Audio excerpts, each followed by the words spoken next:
Sorry to interrupt your conversations. Can you all hear me all right? I can hear me really. It feels sort of weirdly echoey. But it's okay. That's a bit nearer the mic. Okay. Yeah, speaking. Yeah, fine. So a lot of my life is spent doing planning inquiries in places like this where it's all through the mic. And so remembering to turn it off and on is sort of a second nature to me. But if I forget, no doubt you'll remind me. Also, the rooms tend to be a bit smaller than this. This is a big room for a small number of people, but we'll see how we can get on. I think we're going to make a start. There's a couple of people apparently still to come, but they can just come in and join us as and when if they do turn up. So my name's Joe Cannon. Some of you will know who I am because you would have come to the session that we did, I think this time last year from memory around that time, but it was a remote session, so you'll only know what my face looks like on the screen. Now you get the benefit also of my shoulders and upper half of my torso, so lucky you. This is my colleague Richard Hanstock. We're from Cornerstone Barristers in London, but I just want to say that I'm also from North Norfolk, which is quite an important element of all this. I grew up in Ingworth, up near Aylsham, in fact in the same village as Councillor Calvert, who's a couple of years younger than me and lived over the fields, so I know him very well. It's nice to see that he's also grown a beard. A better one than me, as it happens. So, this morning, some of you I think are on the hook for this morning and this afternoon. It's licensing this afternoon, but this morning is planning, so I'm assuming that you're all on the planning committee. Some of what we're going to say in the next hour and a half or so will be so basic that it will be embarrassing to all of us, but if you wouldn't mind just parking that embarrassment, it's sometimes good to have a bit of a refresher. Hopefully some of what we say will not be embarrassingly basic and will be helpful and useful. But what would be really good is if anything that we say doesn't make sense or provokes a question or a thought in your mind to ask. There are so few of us in here that actually it will work much better as a discussion. So rather than kind of saving up your questions for a formal question and answer session at the end, feel free to stick your hand up or catch one of our eyes and we can talk about the thing as it arises. We're kind of hoping that it will be a bit interactive. Apart from anything else, that will make the time pass quicker, which everybody likes. So, in terms of, how do we move this one down? Is it that? There we go. This is the basic structure of this morning's talk.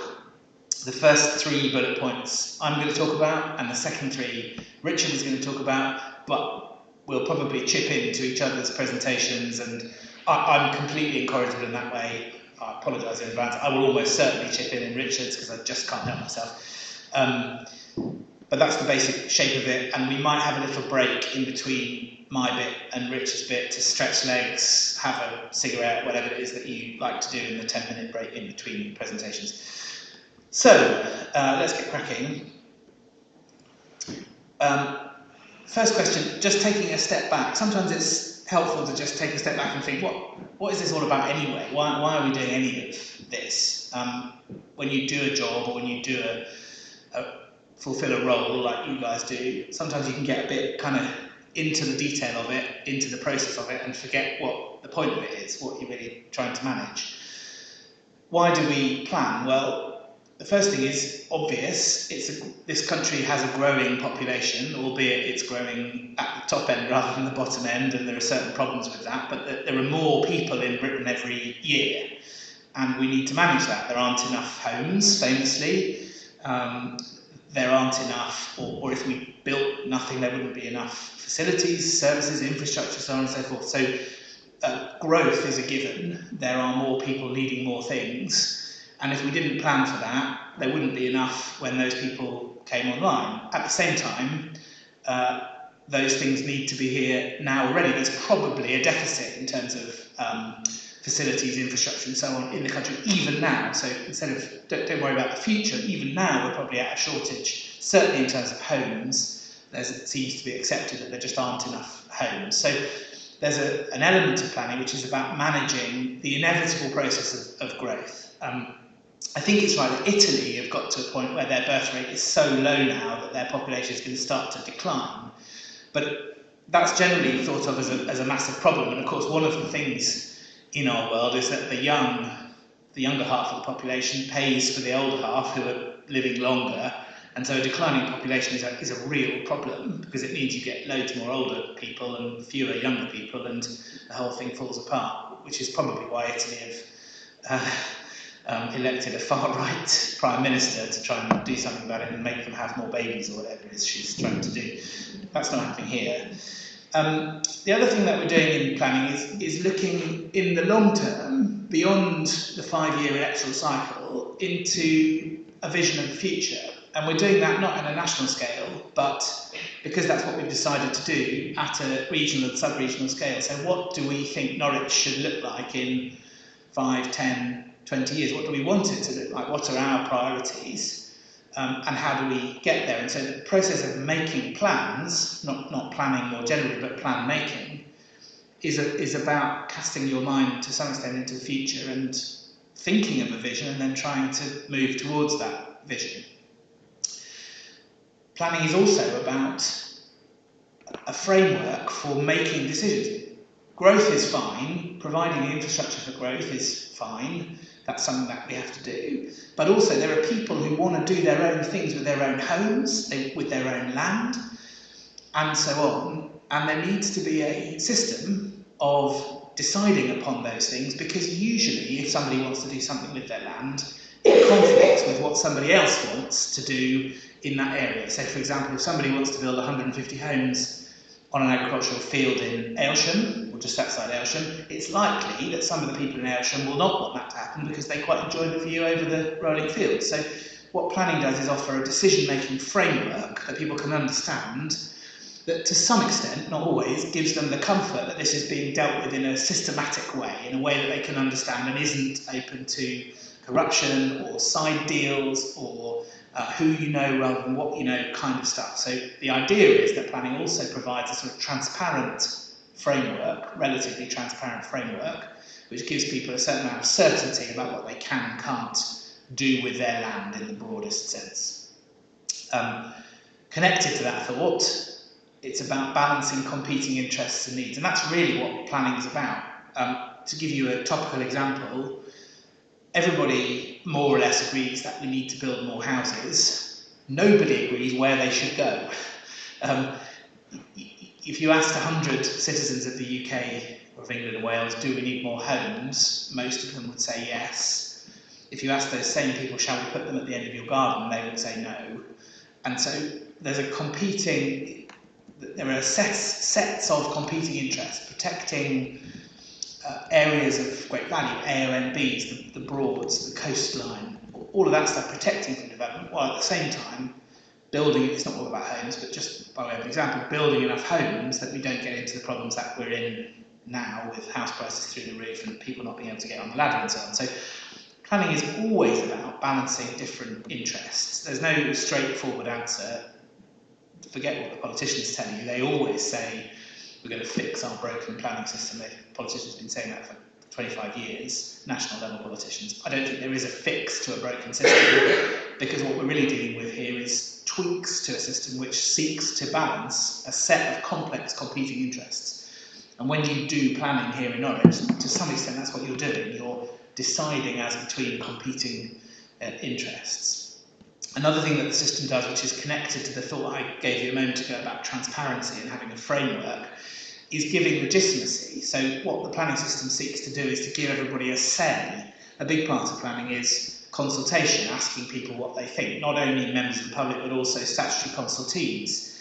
What do you think about this thing? They then feed back what they think about it, and then a decision is made, and that adds legitimacy to the decisions. Along with the transparency thing, it rules out the idea of backroom deals and who you know and stuff on the nod. And what it is intended to do is give legitimacy to the decisions that you make and achieve a degree of buy-in from the population that what you're doing is broadly in the public interest. And then the last thing that planning does, although there is a million more things, but the last thing on my slide that planning does, and what we're doing when we're doing planning, is delivering change. You know, there are bits of Norwich, I'm sure, that need regenerating. There are bits that are no longer fit for purpose, that could do with upgrading. I remember when I was a boy growing up here, when the Chapelfield development was being done. That used to be, I think, Chapelfield Gardens, fairly underused, and then there was a huge development and there was a lot of controversy about it. I don't remember much about it, I was 10 or something. But that was a big change which has to be managed and delivered, and that's what planning does. It changes parts of places from uses that have perhaps become obsolete or have had their day into new uses which are needed for the future, and planning is a way of delivering that. So you're doing all of those things when you're sitting on your planning committees and making decisions about planning and writing plans and so on and so forth. Have I missed anything about what planning does? I'm sure there are 25 more examples of what you do. If I have missed anything, you can tell me, I'll add it to the slide for the next set of training that I do. So this is the bit that's embarrassingly basic. You all know this, but I'm going to run through it anyway because there are nice little circles on the slide. So what is the planning system? What does it look like? Well, it's an interconnected network of sources of rules and information, basically. First of all, and really at the sort of top of the tree, although deliberately this is a circle because there isn't a hierarchy and they all interconnect. First of all is legislation, the law, and mainly what we're talking about is the Town and Country Planning Act 1990 and its 1,000,001 regulations which come below it. So legislation, regulations and orders, that's law made by Parliament that applies nationally in most cases, and planning decisions have to be made within that framework, the legislative framework. That Act is, as you can tell from the name, 1990, it's quite old now, but there are no real suggestions that that's going to be changed or repealed or amended. I don't think there have been any suggestions of that. Where you get suggestions of change, and with what is likely to be a change of government in the next couple of months, where we're likely to see change is not in legislation, but in policy, which I thought was the next circle, but it isn't. The next circle is case law, which I'll talk about now. So what happens in the planning system is that legislation gets enacted, and then lawyers like us get to work ferreting out the areas of the law which aren't entirely clear, finding or being given cases which test the boundaries of various things in the law. What does that sentence mean? How does this fit with that? So what you get is a series of cases, decided cases, in the senior courts of our country which say this is what that bit of legislation means, or this is how you interpret that, or this is how that fits with that. So it's not enough to just look at the legislation, you also have to have a working knowledge of the main bits of case law. You don't need to have that as councillors, but you will need to be given that in your officers' reports before you can make decisions, because those are as important as the legislation because they tell you what the legislation means. And I'm afraid there's a huge body of planning case law going back to 1990 and in some cases before, which you somebody in your team, usually your in-house officers or lawyers, will have a working knowledge of. And it's not going away. Every year, it keeps us paying our mortgages, every year there are more and more of these cases. There are new challenges, new cases which test the limits of various principles or points which then get decided and then become part of the kind of canon of case law that you have to have a working knowledge of. That was the circle that I thought was coming next, which is national policy and guidance. And this is the much more flexible source of information for you. And this is the bit that changes. There was a change to the NPPF, the National Planning Policy Framework, in December 23, which you might remember was heavily trailed. There'd been a draft change for consultation published. There was a great excitement about how much this would do. In fact, when it came out, it didn't make a huge amount of change. But this is how the government tends to change its approaches to planning, not from the legislation side, but usually from policy and guidance. The NPPF, National Planning Policy Framework, is the kind of central repository of national policy on planning, and then you also have the PPG, the Planning Practice Guidance. I'm going to say a bit more about those in due course. But they sort of sit underneath legislation. You don't have to follow those. There's no legal requirement. It wouldn't be unlawful not to, whereas it would be unlawful to clash with legislation. But if you're not going to follow national guidance, you need to have a pretty good reason. You need to explain pretty carefully why it doesn't apply in this circumstance or why you're deciding to abandon it. So in the hierarchy, it's a bit below legislation and case law. The other end of the planning system is enforcement. You know, a lot of what you will be doing is making decisions about what can and can't happen, but of course there's a whole other area of planning which is saying you've done something that you haven't got permission for, or you've done something that you shouldn't have done. Permission doesn't allow you to do that thing. And that's a pretty busy part of this council too, is making sure that the decisions that you make are then adhered to further down the line. Now I dare say that you won't get to see many of those cases, but it's important to know that, if you like, is the other end of the pipe. You know, you make the decisions at committee. Occasionally you'll be asked to approve enforcement action and so on, but that's what's happening at the other end, to make sure that these decisions that we make are actually implemented according to what the decisions are, and that's a really busy area of work for lawyers, enforcement officers and so on.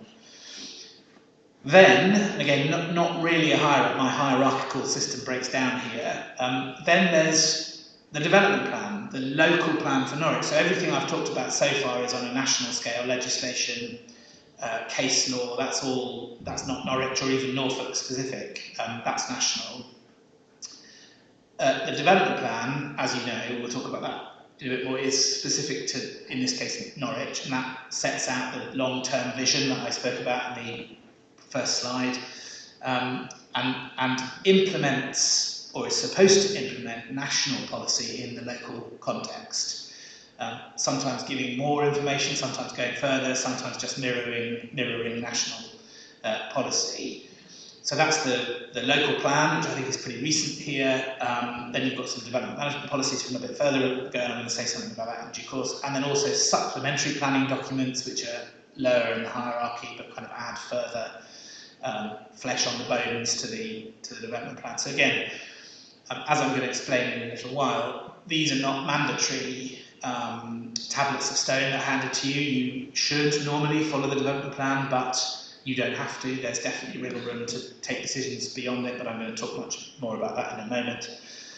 And then at the far end, there's appeals. So if people are unhappy with the decisions that you make here in Norwich, most cases they will have a right of appeal to an independent, usually an inspector.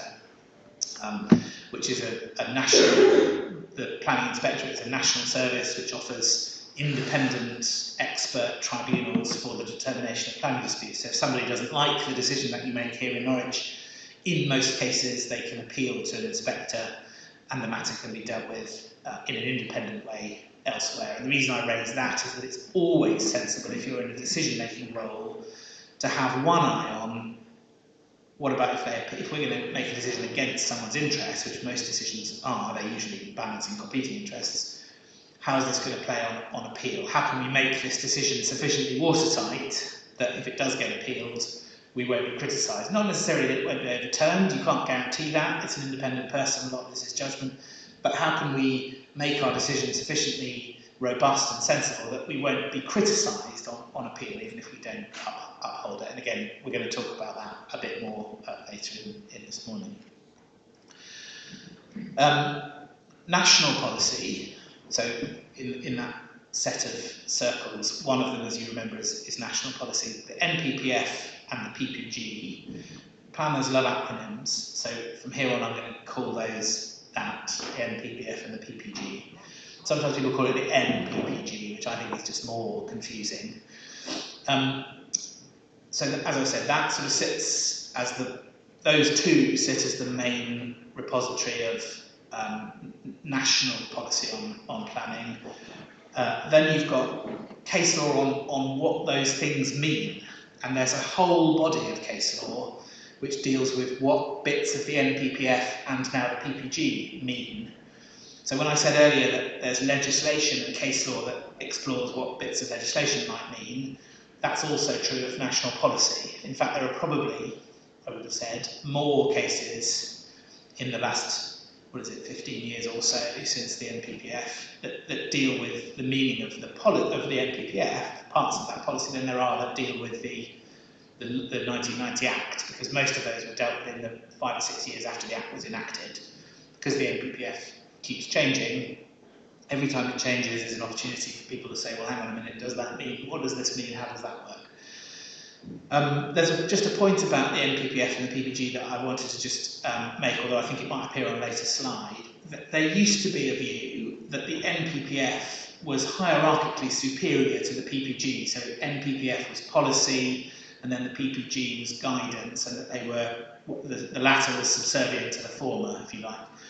But there's been a couple of cases in the last couple of years on the question of flood risk assessment, a pretty esoteric area of law, and whether or not you need a sequential test. I won't bore you with the detail of it, but these cases have considered or had to consider the relationship between the NPPF and the PPG. And there was a case called Mead, not very long ago, which arose because what the PPG said about the need for sequential testing, so how you go about testing for flood risk, wasn't or didn't seem consistent with what the NPPF said about the need for that.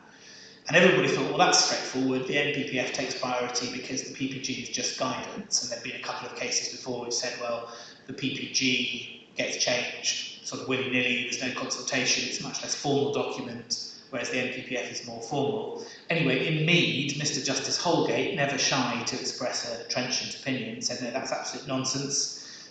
They are both sources of national policy, and if the PPG is published subsequent to the NPPF, there's no reason why that, even if it's in conflict with the NPPF, shouldn't take priority. And in that case, it was the newer PPG approach to flood risk assessment and sequential testing, which was held to be the emanation of national policy, even though that wasn't entirely consistent with the NPPF. So anything that you might have thought about the PPG being kind of lower in status to the NPPF, at the moment at least, unless somebody appeals Mead, which they might, at the moment at least, those two are on the same footing. They're both sources of national policy. Case law, as I've talked about, there are also these odd things called written ministerial statements. So sometimes the government updates the NPPF. That's quite a big job. There's usually a consultation on the changes, and then it gets published. But also from time to time, the government publishes, usually without warning, WMSs, another acronym, written ministerial statements. A famous one, 2015, there was an attempt by the government to say that housing need wasn't by itself enough to amount to what are called very special circumstances in the Greenbelt. Now, I know that doesn't arise in Norwich, so it probably doesn't arise here. But there'd been a series of cases where that was being kind of thrashed out between lawyers, and the government said, we're not having this, we're going to put out a policy statement about it, saying that it won't normally do it now. As it happened, that wasn't very effective, and the statement was sufficiently woolly that lawyers managed to get around it anyway. But just, it's worth knowing that from time to time, the government will publish these written ministerial statements, which are, if you like, an adjunct to, an add-on to the NPPF. So they're further statements of national policy, which should attract the same weight as national policy. Unless, and that's what happened with this 2015 one, unless there is then a subsequent revision to the NPPF, which doesn't pick up the point. So where you've got a written ministerial statement in, say, 2015, but the NPPF gets revised as it was in 2018, for the sake of argument, in fact it was, but also a few times since, and it doesn't copy what was said in the written ministerial statement, it doesn't incorporate that into the NPPF, then usually people say, well, actually that written ministerial statement has probably been superseded and can be put to one side. Yeah. So of those three sources, it's basically just the most recent one takes priority, is that what you're saying? Yeah, yes, more or less, more or less. Classic lawyer's answer, there are never any, one of the beauties of planning is that there are never really any hard and fast answers, but more or less that's true. It's true of case law, certainly the most recent decision is usually the one to follow, not always, but usually. In terms of policy, NPPF, PPG, WMSs, the most recent is, where there's a conflict, the most recent one is usually the one. Certainly a written ministerial statement which postdates the NPPF and says something different would be likely to take priority over the NPPF. It's still not clear whether that would be true of the PPG, because the PPG is written in, without getting into the weeds of it, a lot of the PPG is written very much in the style of guidance. It's not rules and this is what must happen.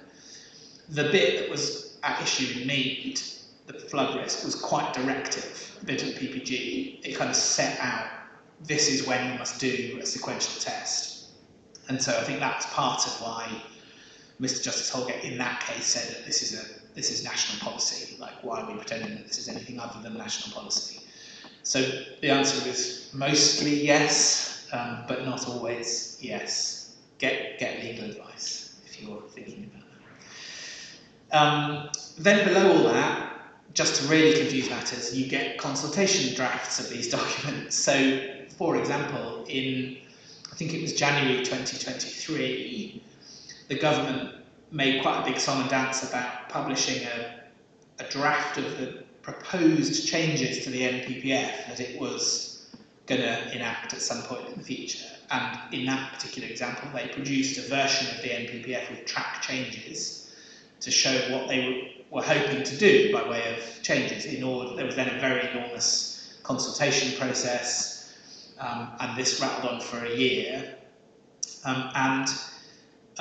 You will find sometimes in planning decisions, even though those changes are only drafts for consultation, so it's only the government saying we would like to do this and we want some views, that as decision makers you might have to take those potential changes into account, just as you might, and this may be familiar to you, when you've got an emerging plan. So your 2024 Norwich plan will have been an emerging plan for a period until it was adopted.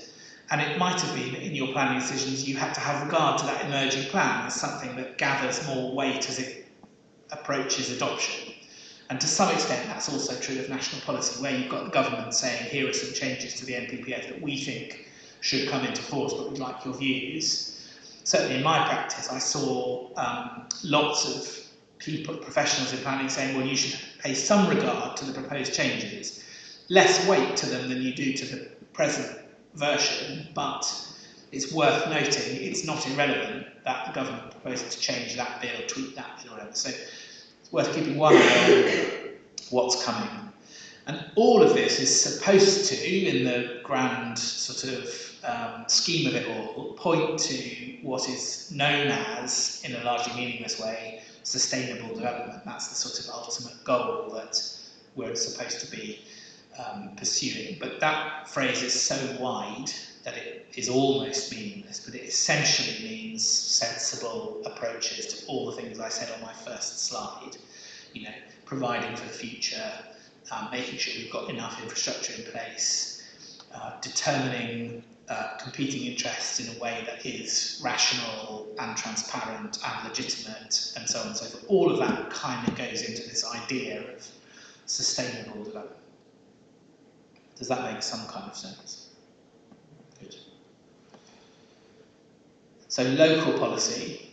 This is a very old Norwich local, I think it was the first, 1945, local plan for Norwich. It's quite pretty, doesn't it? I haven't zoomed in and looked to see what those colours mean, but presumably they were different areas of different things. But that was the development plan in 1945 for Norwich. What you've got now is the Greater Norwich Local Plan, adopted in March, I think, so very recent, up to date. Will have taken a huge amount of work on our view officers to get to, and also no doubt from some of you on the committee will have steered it through to adoption.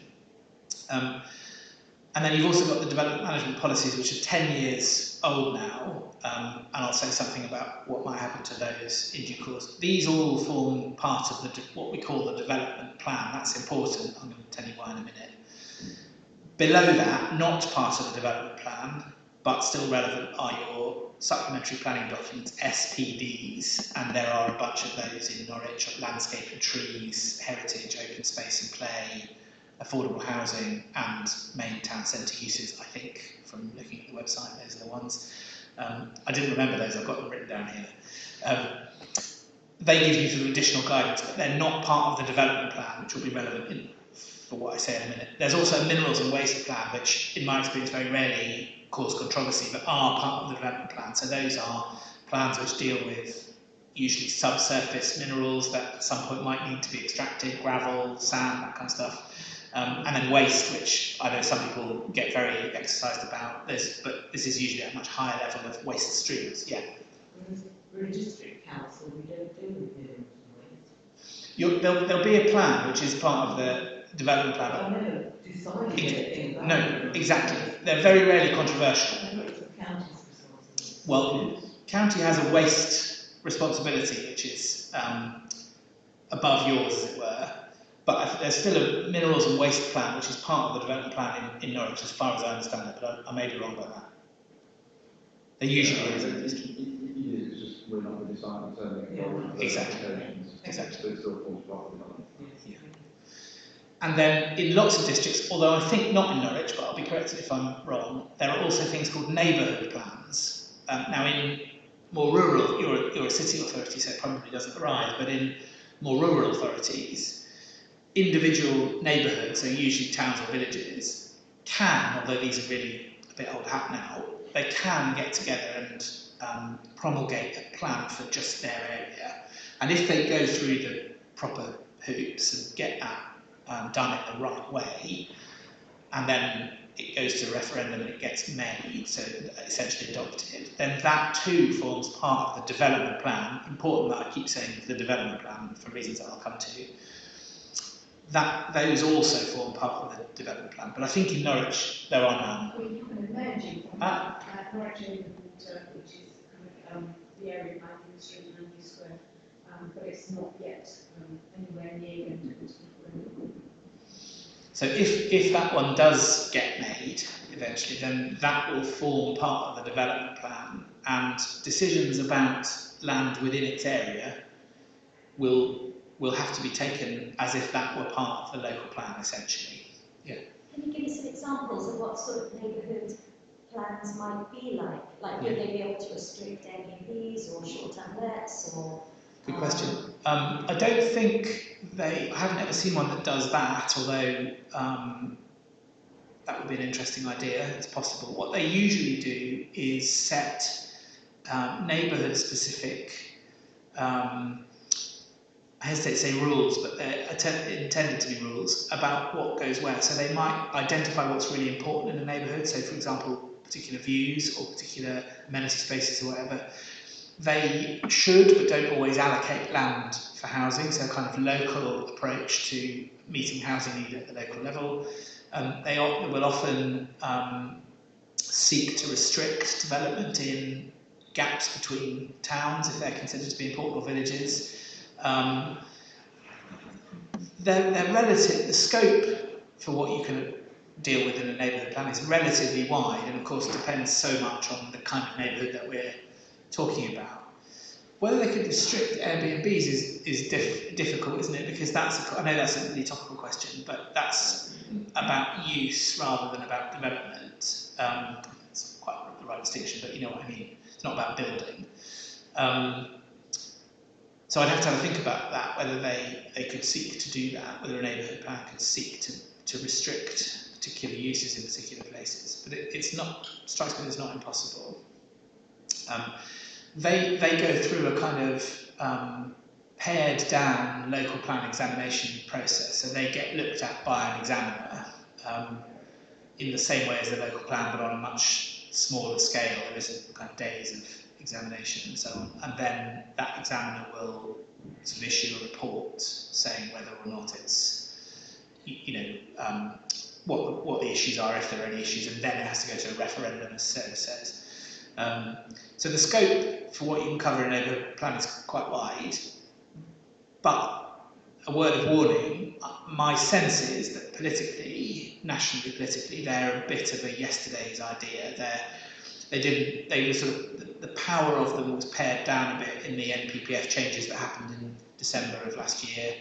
And I think they are probably a legacy of the Localism Act 2011, which was the kind of Cameron government flagship, which I think has largely been moved on from by the current iteration of the Conservative Party.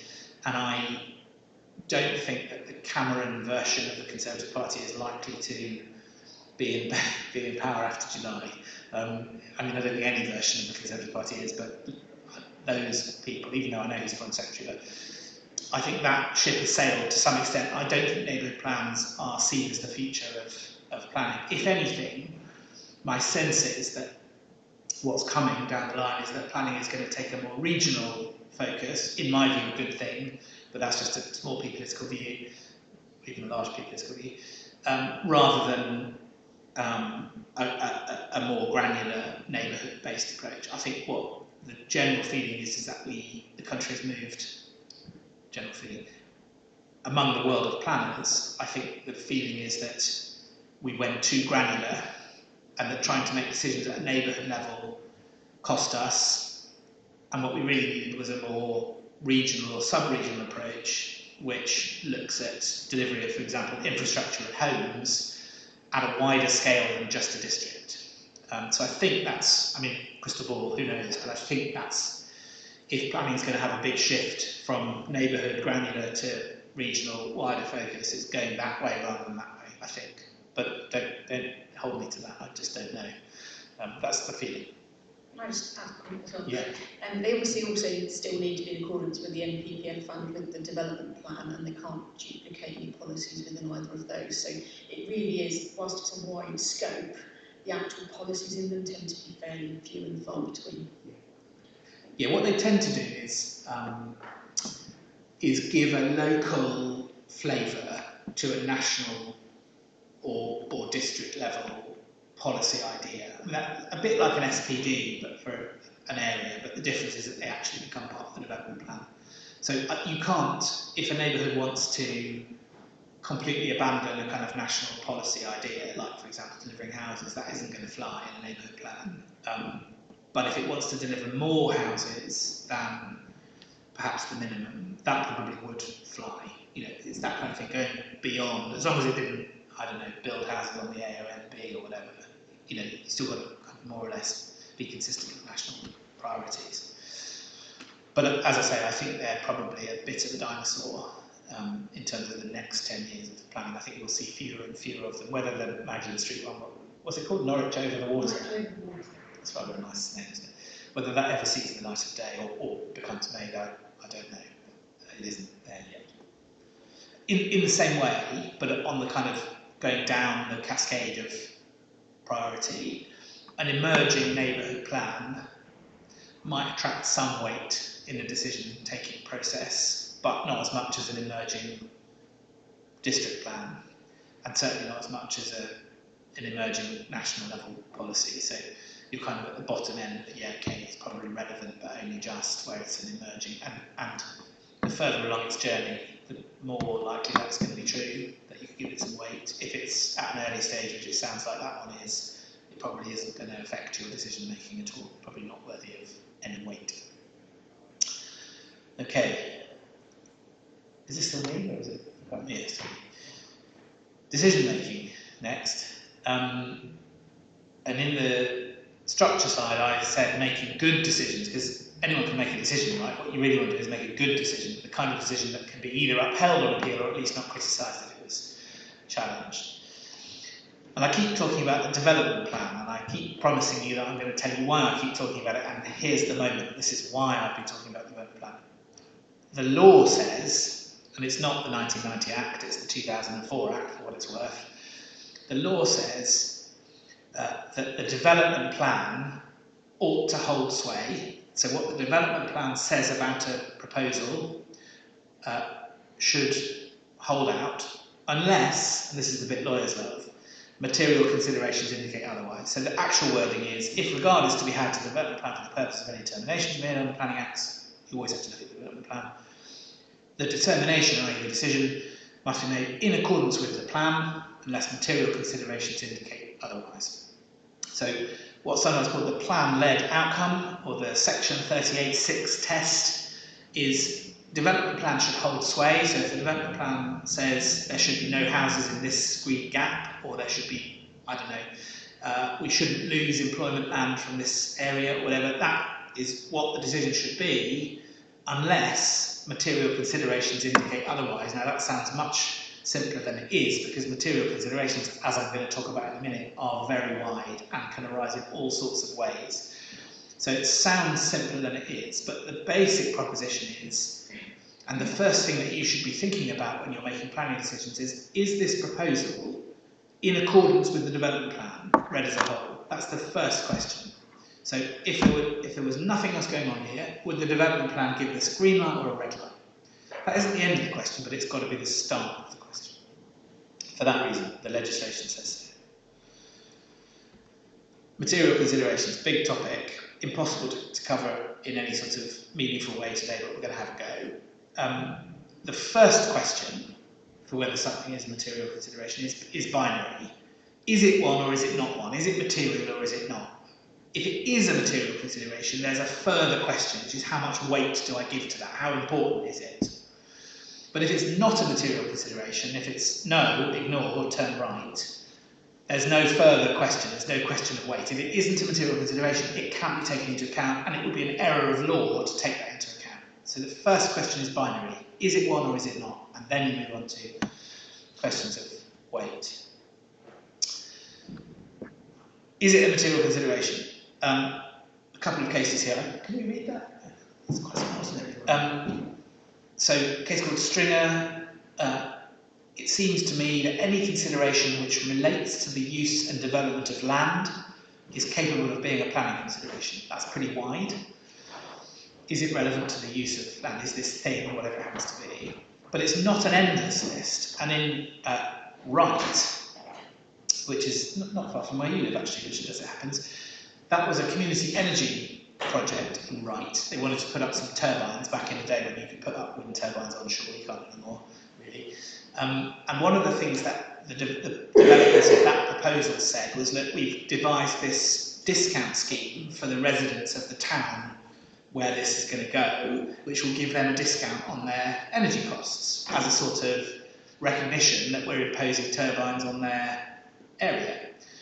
And the court threw that out and said, no, that's not a material consideration. Giving local residents a discount on their energy is not sufficiently related to the use and development of land. It was akin to, they didn't say as much, but it was akin to a kind of bribe. You know, if you allow us to do this thing, we'll give you some money off your electricity bills. Now, it wasn't a bribe, obviously it wasn't a bribe, they were upfront about it, it wasn't unlawful, but it wasn't a material consideration. So the decision about whether to grant that scheme of turbines had to be taken ignoring the fact that local residents would, it was said, get a discount on their energy. And the judge in that case said, and judges always sort of add, it must have a planning purpose. I'm reading out because I'm not sure if you can read it because it's a bit small. I.e. it must relate to the character of the use of the land and not be solely for some other purpose, no matter how well intentioned and desirable that purpose may be. So in that case there's nothing wrong with the idea of giving local residents a discount on their energy. Great, you know, they were in favour of that, but it shouldn't affect the planning question about whether the development should happen. And it must be fairly and reasonably relate to the permitted development, i.e. there must be a real as opposed to fanciful, remote, trivial or de minimis connection with the development. And in that case, that discount, the kind of SOP to local residents was ruled out, not a material consideration. Some examples, one of them I admit entirely was just an excuse to put a picture from the film Casino up on the slide. So views of statutory consultees is an obvious one. What do the various statutory consultees, the local lead flood authority, what do they think about development? That's a material consideration, always. The likelihood of the development being carried out, in fact, that's material. How much weight you attach to that is another thing, but if there's evidence that it's probably unlikely that this is going to happen, that might be something that you take into account for whatever reason, viability, whatever else. And then this is the casino one, whether it's going to cause disturbance or annoyance to neighbouring occupiers, for example. That was the casino case, which said that that was a material consideration. Obviously, the effect of a development on its neighbours, broadly speaking, is almost always going to be material. Now, you'll remember that this, what I'm looking at here is the binary question, is it material, is it not? Not the next question, which is, if it is, how much weight do you give to it? And that's a question that really isn't assisted by a load of lawyers telling you about it, because that's a question of judgment in each case and is entirely fact specific, whereas the question of is it or is it not material consideration is a bit less judgmenty and a bit more binary, hard-edged. So there's a bunch more examples, most of which will be familiar to you. Overlooking lots of, somebody wants to build an extension, that's one of the things you'll often look at parking, highway safety, traffic, noise, listed buildings, conservation areas, heritage assets, effect on heritage, almost always material consideration, and also part of the development plan usually. Layout, density, design, appearance, materials, etc. You can read that slide, it's a bit easier to read, I think, than the last one. So those are all, they're just examples, and the key thing to remember is that the list of material considerations is not a closed list, it's non-exhaustive. Anything could, in theory, be material, as long as it meets those tests that I mentioned on the first slide, so sufficiently kind of related to what's being done and about the use of land, rather than being something beyond that, no matter how well intentioned. Yeah. You had statutory consultees in the previous one. Yeah. Now, we don't have parish councils here, but sometimes you do, and they're statutory consultees. They're not statutory consultees, but they are consultees, yeah. Well, it's a good point, because actually I put statutory consultees because by and large those are always going to be, their views are always going to be material, but actually whoever you consult, if they respond, that is likely to be a material consideration, you know, depending on what they say. Okay, so then you consult a body, a non-statutory consultation, Yeah. and then they come back with their concerns being fanciful and ridiculous in some fashion. Yeah. Are those still then a material consideration because they? No. Because, no. Okay. No. So that's a good question. And I guess that also applies to statutory consultees too. So it's what the person says rather than who it is that's saying it that makes it material. So just because the lead local flood authority might come back and say, this idea is great because it's being promoted by a friend of mine. I mean, just a ludicrous example. That would be immaterial, whether it was the LLFA saying it or you saying it. Obviously, that's not material to planning. But it's unlikely, I suppose, that the LLFA would say that, at least not openly, and so it arises less. Without being rude to parish councils, it's probably more likely that the parish council might say some things that are not relevant. Everything that they say is potentially relevant, but the question is each of the things it says, does it meet the test? Is it a material consideration? So if they say, for example, we object to this development because the guy promoting it is a crook, for example. That's not unless they can prove it, in which case I'm still not sure it would be material. That's not a material consideration, whether it's the parish council saying it or just their sworn enemy in the village.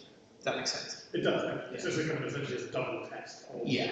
If someone consulted and they're talking about actual material considerations. Yeah, I think if you've consulted someone and they've responded, you can't then just ignore what they've said.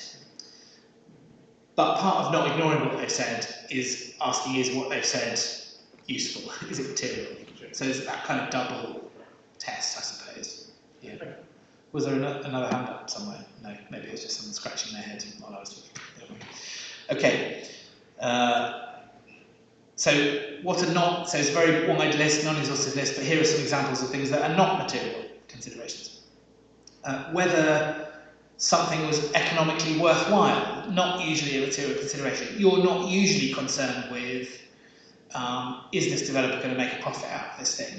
And if the developer says to you, well, I want to develop these houses, and I'm not going to tell you how much money I'm going to make, and you think it isn't going to make any money, that's on them. That's not on you. The question for you is, should we grant it or not? And it's not usually material whether they'll make any money. Just pausing for a moment, which is not to be confused with the question of viability, which you probably do get to deal with, which is where developers will say, again, in a nutshell, really, summary, they will say, I would like planning permission to do this thing, but I can't afford, I won't make enough money from doing it to be able to, the classic example is, I'd like to build these 100 houses. Normally I'd have to deliver 30 of those as affordable units, but if I do that, I won't make any money out of the scheme, so I'd like you to grant me permission with no requirement for affordable houses, for example. And usually they put in what's called a viability assessment, which kind of works out what the residual value of the land is and how much they'll make if they develop it and sell it, and whether that's a green or a red number at the end, basically. And that is a material consideration. So the question of whether a development is viable is a material consideration in the sense of whether it justifies a less than policy level of, for example, affordable housing. Do you follow what I mean? It's a slightly different question. It's not should we or should we not grant it per se. If a developer comes forward and says, I want to build this thing, I'm going to lose 4 million quid, but I don't care, I love building, that's fine. There's no issue there. That never happens, by the way.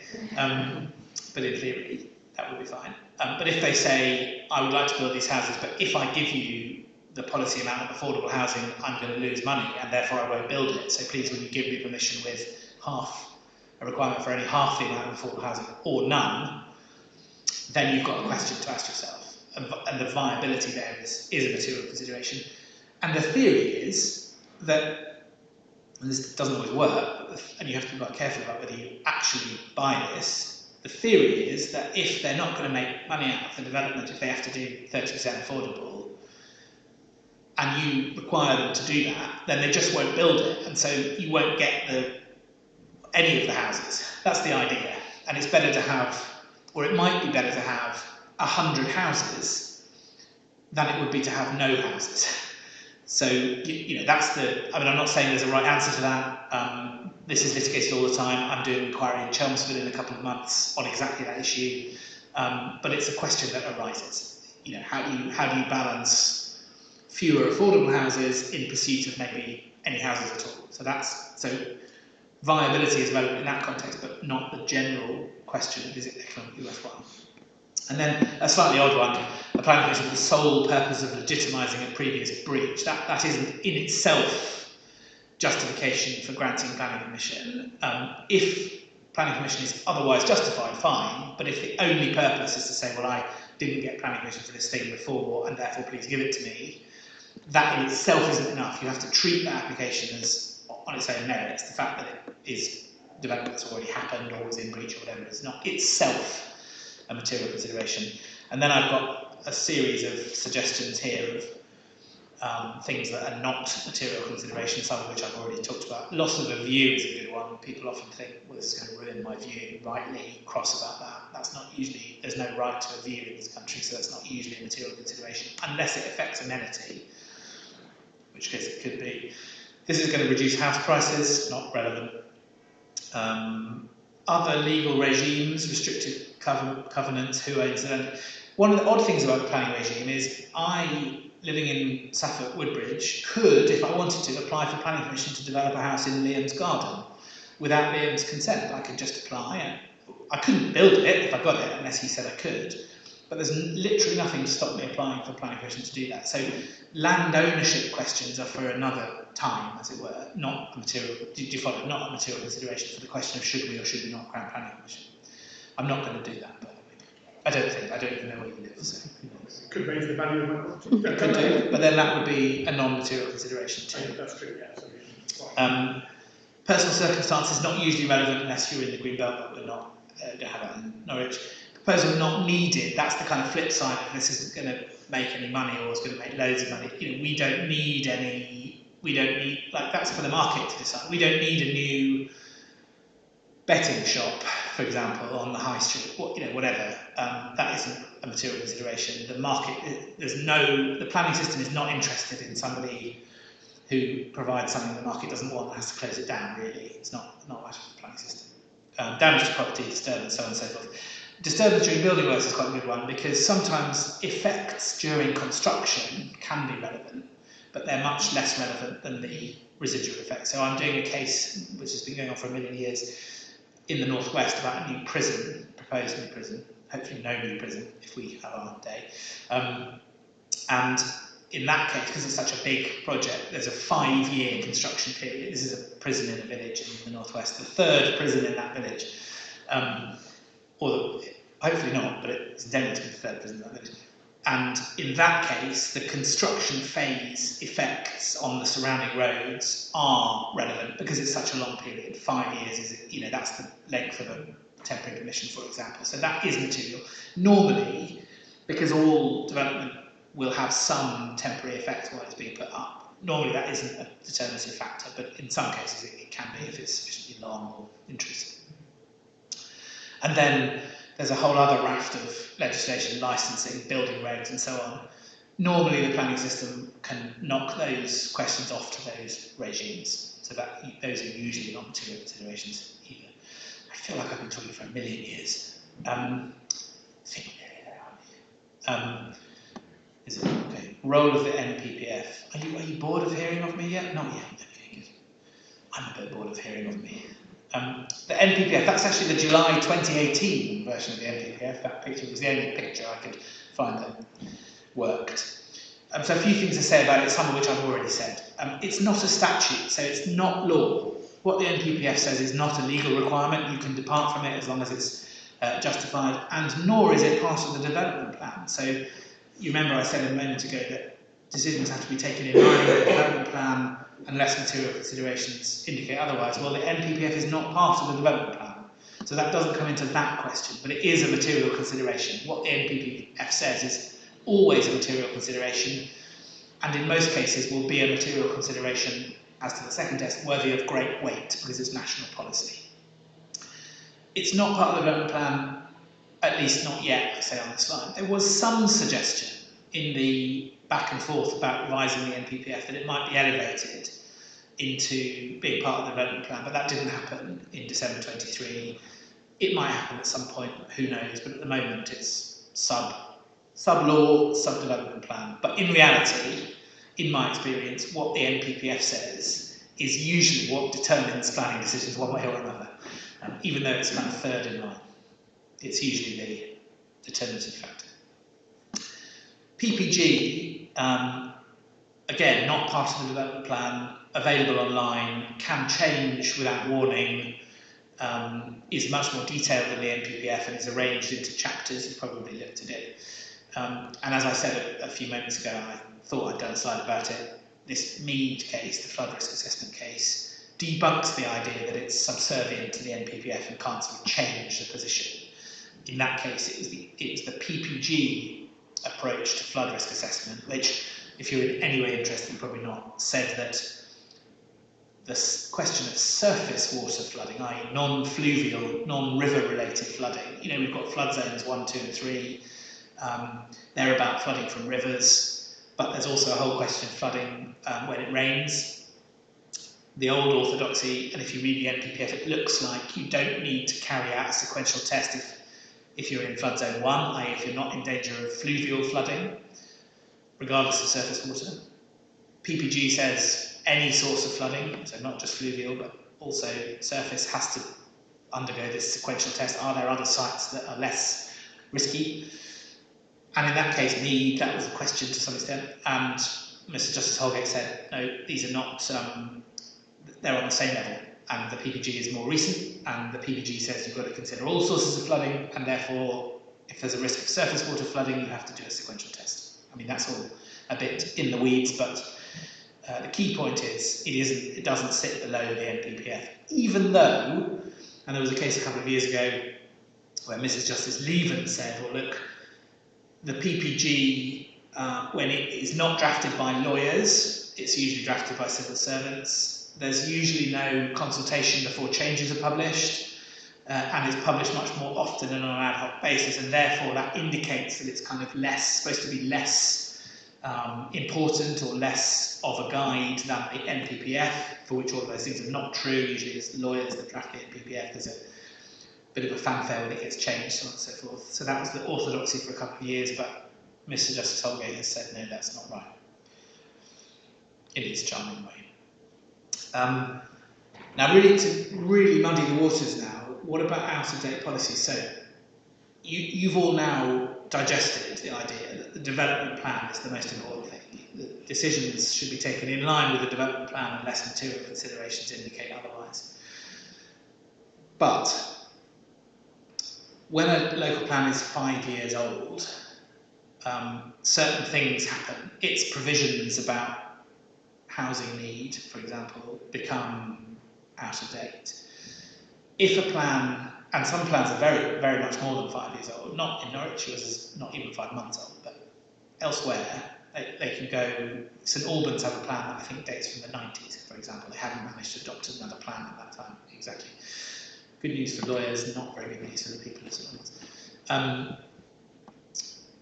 But if a plan's policies become out of date, then a material consideration, so to bring in the other part of the rubric, it will be a material consideration that those policies are out of date. And what will normally happen is that those policies, or a breach of them, will be treated less importantly. So they'll get less weight in the language of plans. This is quite a complicated thing to get your head around, and I have struggled with it myself. An out-of-date policy is still part of the development plan. So it still attracts that kind of primacy that the test in section 38.6 gives it. It doesn't fall away. But the fact that it's out of date is a material consideration. And it could be out of date for a bunch of different reasons. It could be out of date because it's inconsistent with the NPPF. So lots of plans were written prior to the latest version of the NPPF, for example. In fact, I dare say the bulk of Norwich's plan was written, at least in the bulk of it, prior to December 2023 when the NPPF was updated. Not suggesting there's any inconsistency, but that's just how planning works. Things happen at different times. If there's an inconsistency of the local plan policy with national policy, that's a reason to give the plan policy less weight, amazingly. It might have been superseded, things might have moved on. You might have a policy, for example, which allocates land in a city or a town for employment uses, but there's been no take-up because of economic circumstances moving on. And it might be shown that actually that allocation is no longer really relevant, it's no longer justified by the market or whatever, in which case that policy would probably then be treated as out of date if you applied to put housing on that site, which would normally be contrary to the local plan because the local plan says that's an employment allocation.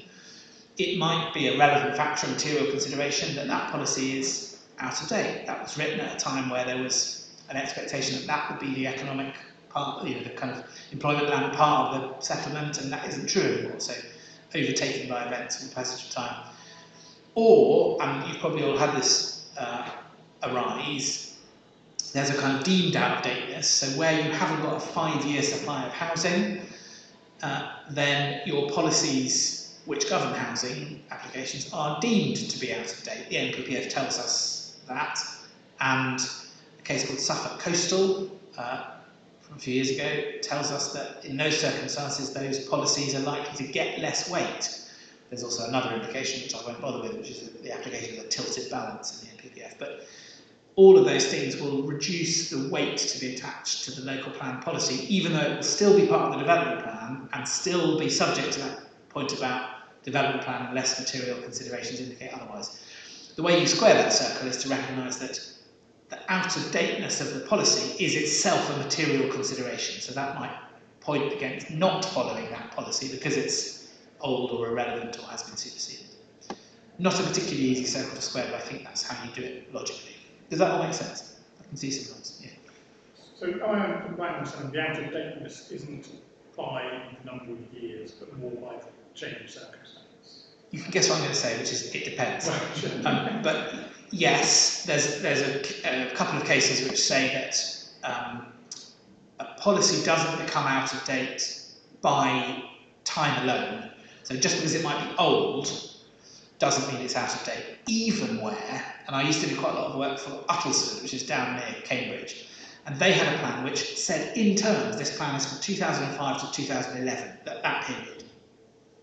And then it ran out, 2011 came and went, they haven't got a new plan, and they saved a load of their policies, so they wrote to the Secretary of State and said we're going to keep these policies.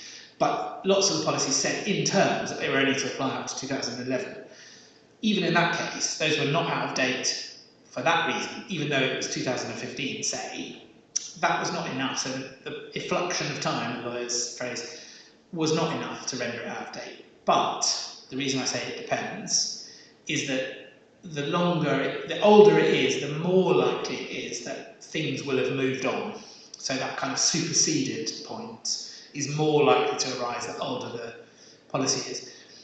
But there are some policies which are sort of timeless. You know, I mean, I don't want to keep banging on about the Greenbelt because you haven't got it here, but National Greenbelt policy, for example, which is that you shouldn't permit inappropriate development except in very special circumstances, has been around for 35 or more years. You know, that doesn't change. So just because that might be in a local plan policy that might be 20 years old, like they've got in St Albans, for example, doesn't mean it's out of date. It's still consistent with national policy.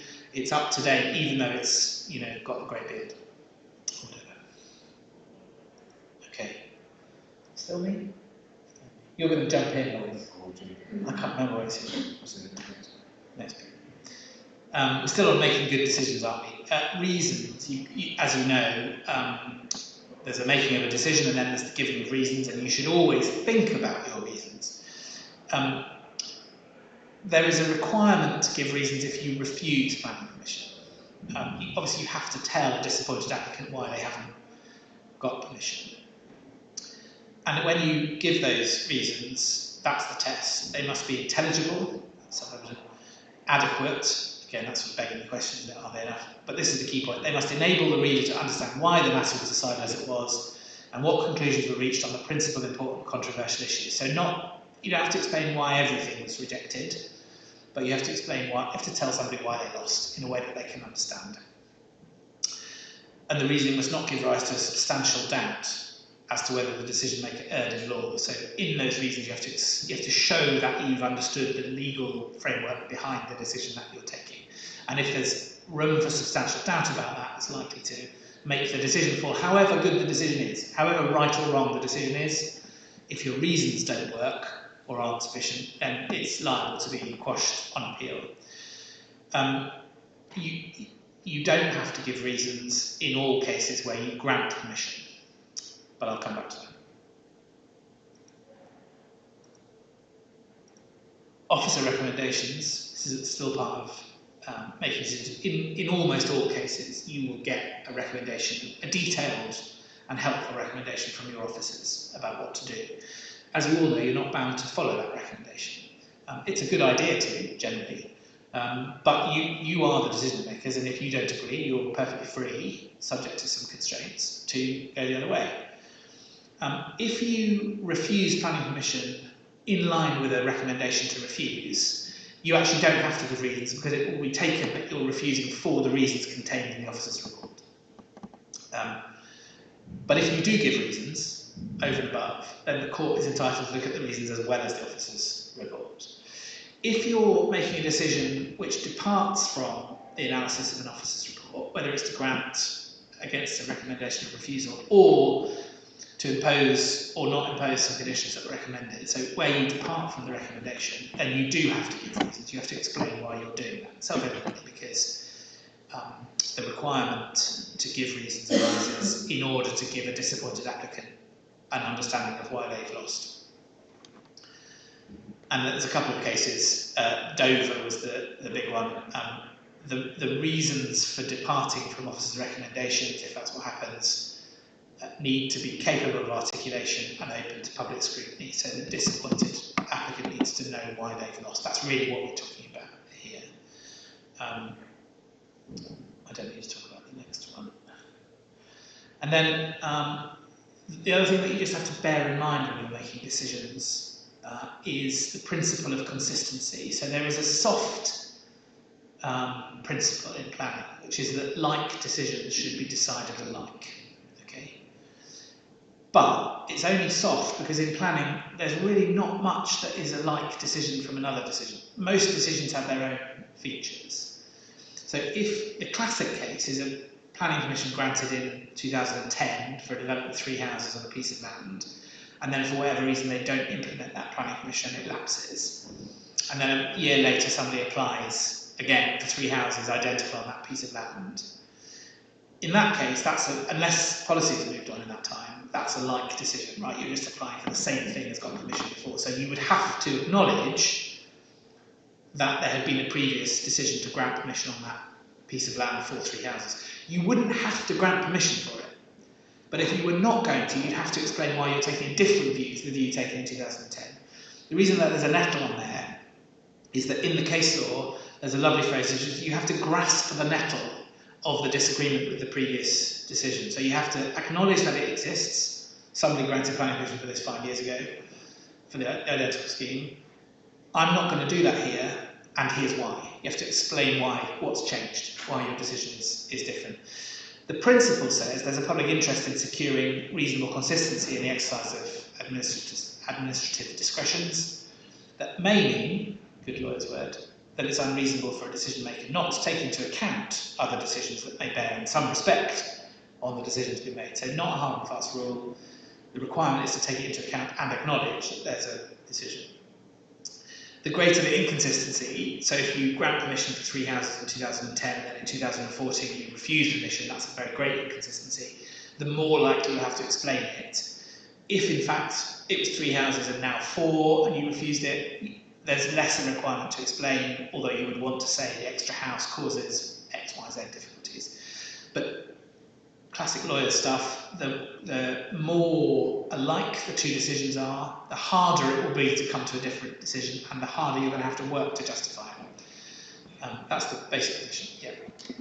Would a failure to enforce, and therefore, like, what is a certificate of lawful development, is that a decision? So if my neighbour builds an extension next to mine, completely identical house, Yeah. and then the council do nothing, Yeah. and then how many years? 7? Before, well, it depends, but it'll probably be 4 years. Okay, 4 years later, that's, everything's fine with their extension, and then I put in permission to have an identical extension next to it. Can I point at their one and say that's a decision made by the council, or was that not a decision made by the council? It's a good question. So let's break that down. You could definitely point to the next door neighbour's one and say that they did it, and so I'd like to do it. First point. Second point is you could point to the non-action by the council as being, you would say, indicative of a lack of concern about it. So you could say, if the council were concerned about an extension in this location, it would have taken enforcement action. The council might say, you've got that wrong, we are concerned about it, we just dropped the ball on that one, and we're not going to perpetuate our error by now granting you permission, and you'd have a good fight about that on appeal, I suspect.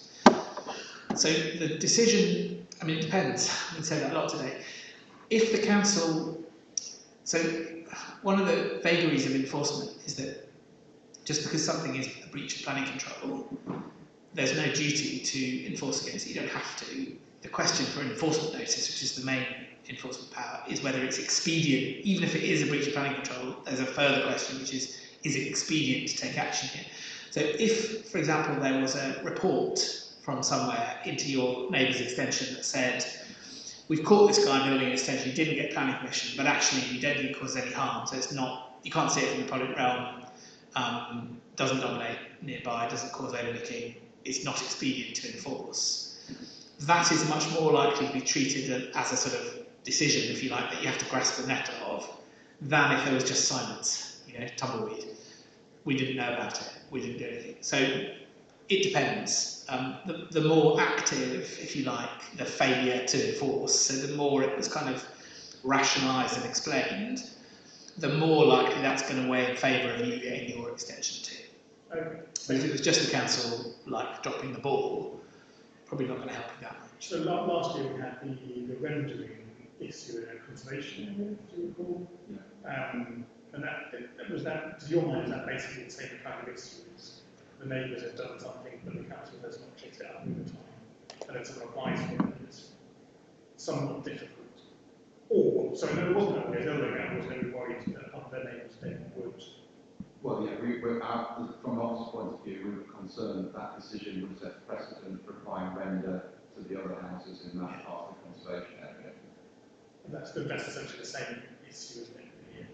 So we would then find it hard to resist, because we committed to the committee the application of the render on that particular house. We would then find it harder to prevent people applying similar render with similar impacts to other houses in that part of the conservation area. Yeah, that makes sense. And if I recall, there were other houses in the area that had got ahead and rendered, but they were identical situations, so less important in that sense. I don't think there weren't any other houses Not in the immediately. conservation area. But there weren't any other houses in that part of the conservation area. Oh, so in more the general area. Oh, yes. I mean, I think our position on that was that they hadn't necessarily sought consent, so they may not be authorised, because we didn't know when they had applied the render. So in theory, they could potentially be subject to enforcement action. and even if there were lawful as a kind of decline, they weren't necessarily in the same specific circumstance in the same immediate environment. Okay, on the basis that two houses are very seldom alike. Yeah, So there's less that's serious consequences. yeah, that particular development was quite self-contained in a cul-de-sac, and there was a specific group of about, I can't remember how many, it was about 4 semi-detached properties that had a particular character that we were seeking to preserve. The fact that somebody had done it in another street, several streets away, which was of a different character, material to mention that particular application. I appreciate that, thank you. That's actually a good example because you've got two things at play there. That's a good example of this idea of the principle of consistency. So she's rendered her house, why can't I render mine? We're both in the conservation area, what's the issue? You know, you have to explain why a different approach was taken to it. But also where you've got conservation areas, what you're trying to preserve there is a particular character. And if you render a house or do something to a house in a conservation area, that can change the character, that can have an effect on the character. So there's a kind of added layer of why shouldn't I be able to do that? But just as it's said, if the thing that's been done is in a part of the conservation area that has perhaps less of an impact on the whole conservation area in terms of character, that might be easier to explain why you didn't go after that person, but didn't let a person on the main frontage or something, because then you're talking about impact on particular character of the conservation area. And similarly, that would be a good, so if people on the other side of the road from the conservation area rendered their houses and no one minded, well, a good example of grasping the nettle would be to say, well, they're not in the conservation area, so we're not trying to protect a particular kind of character there. Well, there'd be a complication about views out, but let's not get into that. But that's a good example of grasping the nettle and explaining why you've come to a different decision on two sides of the same road, because one side is inside a conservation area where particular requirements apply, and that will be part of the development plan as it happens, and on the other side of the road, not, and therefore that's the nettle grasp, and you can come to a different decision, or at least you could explain it if you did. So that's a good example of that kind of thing. But ultimately, and this is what it all comes down to really, this is a balance. You're always, in all your planning decisions, going to have to balance competing ideas, priorities, things. There's no planning decision for which that's not true. There are some where one side of the balance is heavily stacked and the other not so much, but there are others where they're very, very finely balanced, and that's where your judgment comes in, and that's ultimately what you're here to do, is to apply your judgment. It's not mechanical, it's not a robot, you're not robots. There is ultimately a judgment as to how all these things compete, and because you're elected politicians, the theory is that you're accountable for those decisions. So if you keep making decisions that everyone hates, people can get rid of you at the ballot box. That's the idea. Whether that really works or not is a moot point, but this is just an example, a diagram that I nicked from a planning advisory service slide. On the one hand, you might have all those things: recession, meeting housing needs, long-term strategies, so on and so forth. On the other hand, all the other things. So, and it's not always a binary balance either. You know, sometimes it's like a multiple, like there aren't just two. Does that work? I don't know, maybe. Can you have four-way balances? Probably. I've never seen one, but you probably can. And they all point in different directions. But what you mustn't forget is that a really important part of that balance is that the first question is, what does the development plan say should happen to this proposal? And it's only once you've dealt with that stage, decided what the development plan says, that you then balance all the material considerations and say, well, should that be the determining factor here? Should we decide in line with the development plan? Or are there sufficient of these other material considerations fizzing around that actually will make a decision not in accordance with our development plan now? This is not a rule, but as a general idea, having taken the time to produce and adopt a development plan, most of your decisions should probably follow the development plan. But sometimes there will be cases that justify an departure. That's how planning works, and that's really ultimately what you're here for. That's it for me. Over to Richard. Do you want this? Try and project. Please shout if I'm not doing a particularly good job of it. Oh, please, yeah. Oh, let's have a quick break. That's a good idea. Yeah. Should we come back at 25 to?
on the hope stretch. I know that Joseph is really the expert on all of this, so I'm hoping he'll save me from the discussion session. I wanted though to pick up on two things that you've heard from Joe this morning. One, in the previous slide, talking about the idea of planning and decisions being a balance, and the other being that in balancing those factors, what we're trying to do is achieve sustainable growth, get to an approval effectively, provided what you're approving is sustainable. What precisely does sustainable mean? Well, that's a matter of your judgment in light of all of the network and interlocking policies. The MPPF says, I think this is paragraph 38, I've lost a reference from this slide, that in striking to achieve that balance, you need to approach your decisions in a positive and creative way, using the full range of tools that are provided to you by legislation, working proactively with applicants to secure acceptable development, sustainable development. Now, a lot of that proactive work would have been done in the background, but by the legion of officials and officers who will be working to prepare their reports, to prepare the applications for you to make a decision on. But that doesn't mean to say that as members you're not part of that proactive process. It falls to you through inquiry, through asking questions in the course of committee, potentially in advance, to make sure that the concerns that you have about a proposal before you are appropriately addressed through the various tools that are available to you. I'm going to talk to you about some of those tools now. Principally, we're going to be talking about conditions. And these are, conscious as well experience in this room, conditions are matters that you have to consider as to whether or not, through a condition, something that would otherwise be unacceptable can become acceptable because of a limit or some other control that you can place on the permission. So conditions, they have to be necessary to make the development acceptable. You've got to explain the reason when you put a condition on a permission. The burden of that condition, typically on the developer, has to be fair and reasonable relative to the scale and type of the development. So effectively you can't say, well, we're going to give you an approval, but impose an unrealistic condition so that we know that this is what in truth unacceptable development will never be brought into bear, because the only way that this is potentially acceptable is if you only open for half an hour on a Tuesday, for example. You have to be realistic. Conditions also need to be enforceable. They need to be precise, measurable. You need to be able to look at land and say that is or is not in compliance with a condition. And the reason for that is hopefully self-evident in that, going back to Joe's point about certainty in the planning process, it's important that developers understand what they need to do in order to comply with your expectations, the local planning authority. But also that others who might have an interest in the observance of that condition, so for whose ever benefit, for example, the condition is there to meet the objection, material consideration that they've brought to you that justifies the condition, so that they too can say, well, actually, no, that development's being brought into effect or being used outside the scope of the permission that's been granted, as a breach of condition, so that they can perhaps lobby the council for enforcement action to be taken. And that's really important, and often that in practice, I think, is the degree of enforceability of a condition is sometimes can take as much thought as whether or not a condition is appropriate and what the extent of it should be. Now, developers, applicants obviously appreciate this, and that they will typically seek to build into their application a series of conditions that they think might help to address the concerns that have arisen or that they expect to arise through consultation. It's always better to be imposing a condition that the applicant is prepared to accept from the outset, partly because they're less likely to appeal it, because clearly it's something that they propose themselves. But also it shows that they are fulfilling their end of the bargain in being proactive and cooperative and trying to get to yes. That's not to say that you can never impose a condition unless the applicant agrees with it. Clearly, that's not what you in making your judgment about what's appropriate for a particular development. That's a matter for you and your judgment to say, well, actually, I hear that the applicant's prepared to go this far. We need them to go this far, and embrace the possibility that they might challenge that on appeal. Provided you're giving robust reasons, then that should be fine. Bear in mind that so conditions, as well as limiting the way in which land can be used for development to carry out, you can also carry out impose conditions on the way the development is carried out. So the hours within which building work may take place, for example, the routes that someone might need to follow in order to bring materials to the site. That sort of thing. You can also have conditions that the developer needs to fulfil in order to effectively allow them to commence the permission. So come to some examples in a moment. The most famous, there are lots of examples of conditions, prominent conditions. Fans of Jeremy Clarkson in the room, possibly not. I'm rather enjoying his Clarkson's Farm series, which famously focuses on the West Oxfordshire District Council decision to impose on the farm shop that he's opened as part of his farm retail development in the open countryside will otherwise be unacceptable. But what was regarded as acceptable partly because of a condition that was imposed by the council that essentially initially it was that only produce produced on the farm can be sold at the shop, and then it was extended. There was a debate about whether it should be 30 miles. The committee split the difference at 16-mile radius from the farm.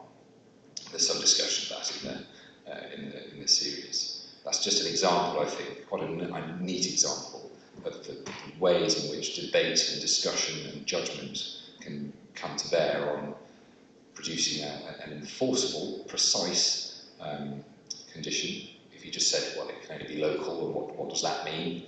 Clarkson's initial view was that, well, local could be much further than 60 miles away. There we go. I said I'd come to some examples of conditions. There will be a suite of standard conditions that Norwich expect to see, that your officers will put into the reports and allow you to scrutinise. You should always consider whether they're appropriate for that particular development. But some examples might be that you wish to reserve certain matters for approval, so you can retain control over certain aspects of the development, or you can say, well, yes, you can have this permission, but it has to look exactly like the drawings that you brought to committee, or you have to submit drawings in to the planning authority so that we can control exactly the way that we're going to implement that permission. You can have conditions that restrict things like opening hours, about the way that particular parts of a development are used. So, for example, saying that you can only open during certain times, you can only have music,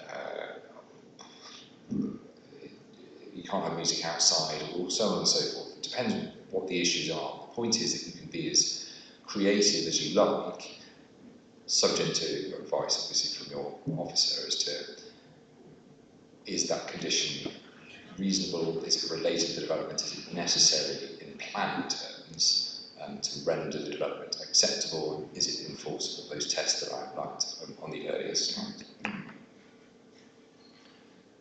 going to pause there. Are there any questions about conditions? I'm conscious there are lots of sort of experience in the room. Yes. So, so we sometimes have, and one group asked my misunderstood, we have conditions after we have made the decision. So then someone will come for us and we'll discuss a final point. The officer will say, that's something we can obtain by conditions after the decision has been made. Yeah, so that's more detail we can go into that.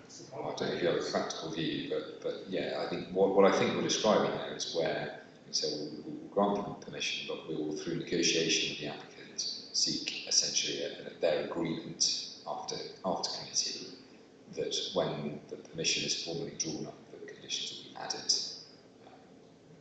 I think it's just referring to conditions again. Oh, it is asking about when we advise at committee that certain things will be applied as a condition, and that we will have those discussions with applicants down the line at the appropriate point. So in the expectation that they will put forward something that is a condition that would then be brought to you for decision, and you would effectively, having done that engagement in advance. It wouldn't be to committee. It wouldn't. Yeah.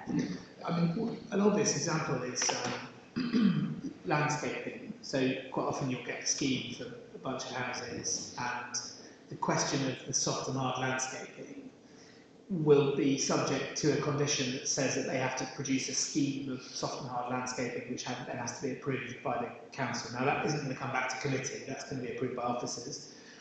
So the question for you at that stage is, is that sufficient comfort that there will be a decent scheme of landscaping produced? Not can we see the scheme, too soon to do that, but can we retain control over that? And so what will then happen is that if you grant permission, at some point further down the line, they'll apply to discharge that condition. They'll send a landscaping scheme in, your officers will look at that scheme, say yes or no. If it's no, back to the drawing board, they'll come back with another one, but all of that is sort of post your involvement. Your involvement in those things is the kind of in principle the other thing is that you often get outline applications, so you're not even considering what the houses look like if it's houses. It's the principle of, is this a good place for housing, and then there's a further process which probably won't come back to you, which is either reserved matters or conditions of its landscaping, that kind of stuff. So those are all kind of post your involvement. So your decision making is the kind of in principle idea. Can this be done satisfactorily? And often what applicants will do in that sort of context is show you an indicative landscaping scheme, which might not be the ultimate scheme, but shows that something reasonable could be done on sort of more or less. Yeah, so it felt, I haven't gone across the course, it felt a bit odd to me. So we were discussing, I think it was the amount of landscape, amount of area given over to car residential development. And some were very happy with the ceiling amount of car parking. And the other came back is, well, actually, we could just sort that out kind of after we've made the decision. And to me, that felt like, oh, okay, that seems like one of the core policy areas that we're here discussing. And then, there's no reason not to trust our officers at all. But then we're just like, but we have to just be like, okay, give that back to the officers, and the officers will sort that out with I think that's a matter of your president. I think that's a matter of your own judgment. If you are happy with the question you ask yourself then is, are you happy with the level of detail that you're presented when you want to make a decision at that point in time? How critical is that point to the decision that you're about to make, whether to approve or to refuse the application? Are you happy that it can be sorted out by condition? Given that because when we're discharging a condition, we will always take into account the views that are expressed at committee. So if you've expressed a view that you think that the parking area in front of the house is too big, then we will take it into account when we're discharging the application. The other thing to say is that there are times at committee where we amend conditions because there's something that you as members think is critical to that decision. So you'll ensure that the wording of our condition includes your thoughts essentially, and then when we come to discharge it, the wording of the condition helps us to provide. Because the practice varies depending on authority, but what we at City Council is we give you a list of the subjects that the conditions will cover. In other authorities that I've worked for, we've actually set out the detailed wording. I think the way that we do it here enables us to be a bit more flexible, and we can then kind of incorporate stuff that you raise at committee. For example, if there's a noise mitigation scheme, you might say, well, I think this particular method of mitigation is important, and you haven't, and then we'll put that specifically in the condition. But yeah, practice does vary. So in principle, we as a committee, if we had particular noise or parking, whatever it was to be dealt with by condition through office negotiation. if we felt that that was significantly important enough to us, that we felt actually we didn't, would we turn down the application and ask that it be resubmitted with that particular aspect pre-detail? I mean, my view on that, and is that, I mean, you have the option to defer. I don't like deferring decisions, but you can defer a decision, and then you can go back to the applicant and ask them to provide additional details on that particular point. Because it may be, I mean, particularly if we recommended approval to you, I would think they'd be uncomfortable refusing something if it's an issue of detail in the application rather than which could potentially be resolved by some further information being submitted. Critically, you need to be, as the committee, comfortable with, effectively, if you're granting an approval subject to a condition that your officers can sort it out later, you can structure that condition as has been suggested with guidelines to explain, well, this is what we're happy for our officers to do. A deferral is an option. It's effectively like an adjournment where you come back and reconvene with the detailed plans so that you as the committee, you can do what your officer would otherwise be doing with your permission, effectively, through the condition.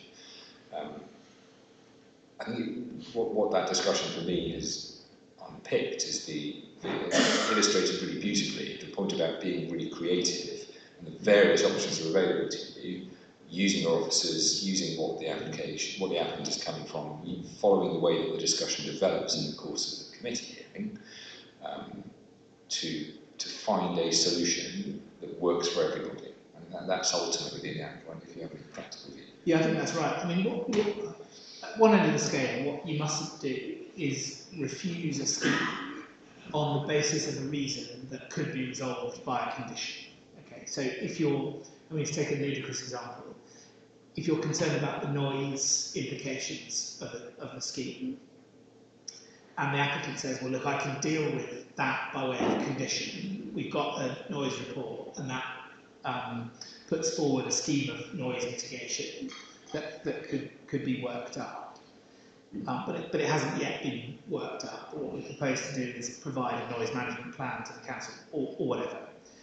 Then it would be bad planning to say, no, we're refusing on that basis, because that's an objection that could be dealt with by a condition. So the principle is you're granting permission for a development which would have a noise management plan attached to it. It's just what the particular noise management plan says that would be left to further down the line. But equally, just as has been said, if there were particular elements of the noise implications that concerned you, there's no reason why you couldn't make that clear at that stage, and then that could be part of the NMP further down the line. The parking one, similarly, if it was a development, again, to take a kind of extreme example, a development that was for 6 houses and associated parking, but your view was that the parking shouldn't be at the front of the houses, for example, so it's a kind of design issue, that would be a good reason to say no.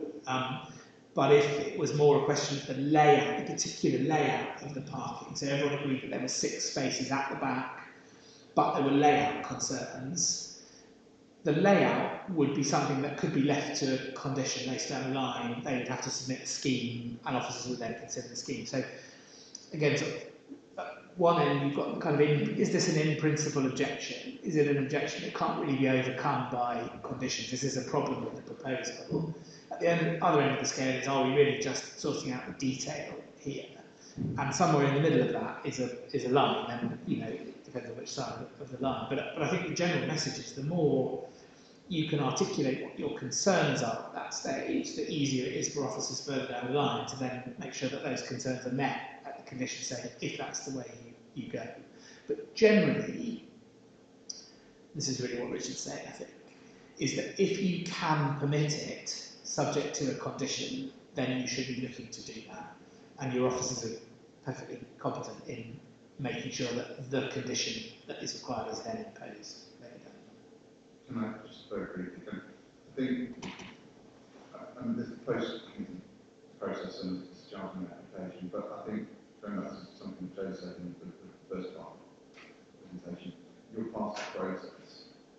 after the agenda is published, or if you're following the application before the agenda is published, and you kind of see, well, noise, I'm not happy with the level of detail of the noise impact assessment, I want to know this. Come to us as officers, and we'll try and get that information so that you're happier making a decision on it. And I would always kind of rather do that than to get to committee, then ask a question about the level of detail, and we go, you don't know because we didn't think it was that important, and then we have to defer. So if you, I know we have kind of discussions about predetermination, but kind of coming asking us about actual partial implication, that, to my mind, that's not predetermination, we just seek clarification of factual elements. So yeah, please feel free to do that. As I say, either after the agenda is published or so before then. That's great. It's supposed to be a collaborative exercise, right? Both within the council and with applicants, developers, objectives. It won't always feel that way, I'm sure, in committee. But I'm conscious of time. I think we're slated until 12. We'll not be remotely offended if anybody needs to leave at 12. I think we will carry on speaking for a little bit into lunch, but there's not a huge amount more from me in terms of time that I need to take up. Obviously very happy to answer questions. The next thing I want to talk about is the community infrastructure levy, which is a charge that I think is applied here in Norwich. Effectively, it's the ability to charge people who are coming forward, developers, to contribute to the impact that their development will have on local infrastructure, whether that's cycle lanes, parking, leisure facilities, schooling. That's all quite rigid, and it will be sorted out for you in advance by the officers as to what the civil contributions will look like. But it's something for you to be aware of. I don't propose to say anything more about it other than to make sure you're aware of it. Developers are aware of it. The regulations are very clear as to, in Norwich, what the threshold is and how much they need to pay and what that money can be used for. They are distinct from what are called 106 obligations. Now, this is, as I understand the way that this is used in Norwich, is that where the SIL doesn't apply, there is the option to impose a planning obligation through section 106, but you should only do that when conditions won't work. So I think, correct me if I'm wrong, I would expect the circumstances in which 106 to be used to be quite few and far between, perhaps a very, very large development. Yeah, basically.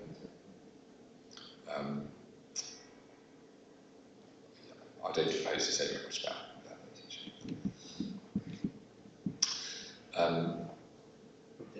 No, I think that's right. If you're going to refuse for this swimming, so the absolute key thing, obviously, forgive me, this is really self-evident, is that your reasons are key. You need to be asking yourself, if I'm minded to refuse this development, why, in planning terms, is this development unacceptable? Clearly, in order to answer that question, you'll need to look at all of those different circles that Joe put in the beginning, which say, what does the various levels and layers of planning policy say? Because that will then structure your decision. And in practice, you will have an officer's report that will set out all of that for you, and you will overlay that.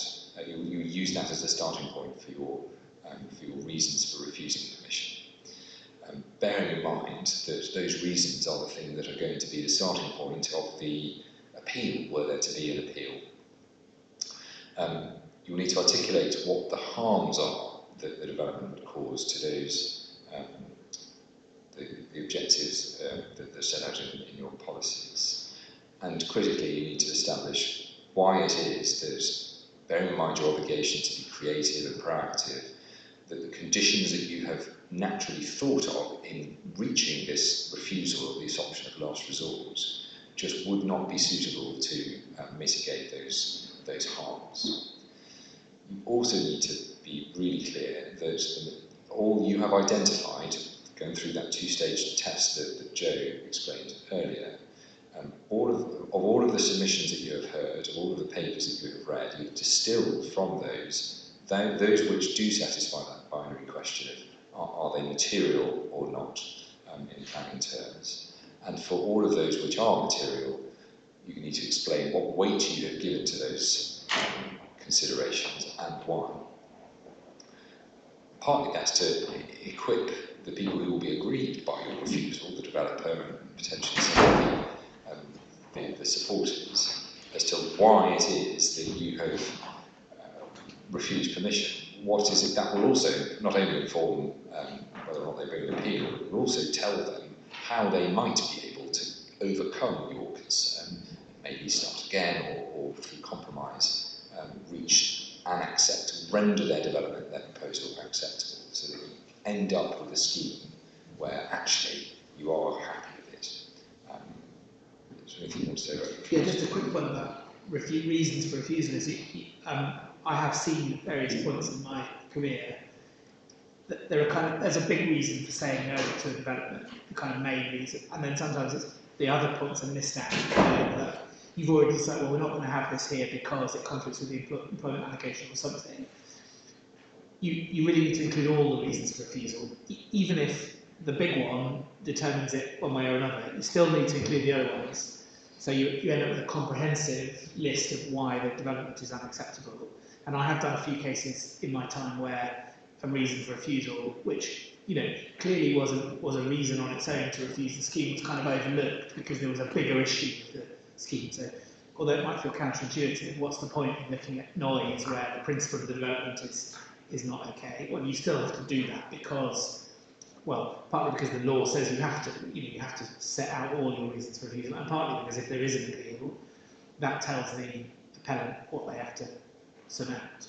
We've also had incidents like that, few and far between, but where someone comes in with a subsequent application, they have addressed that one reason for refusal, but they haven't addressed other things that we might have wanted to raise, and we're kind of have to be bound by that previous decision. Well, that leaves you with a real problem, doesn't it, in that situation? So that's exactly right. And the other thing, just to say, which is sort of inherent, what Rich has said already, is that in most cases, and all cases where you're refusing in line with the officer's recommendation, the reasons will have already been essentially done. And you remember I said earlier that the officers will stand as your reasons. Where this stuff becomes really important is where you've got a recommendation for approval, but you're refusing.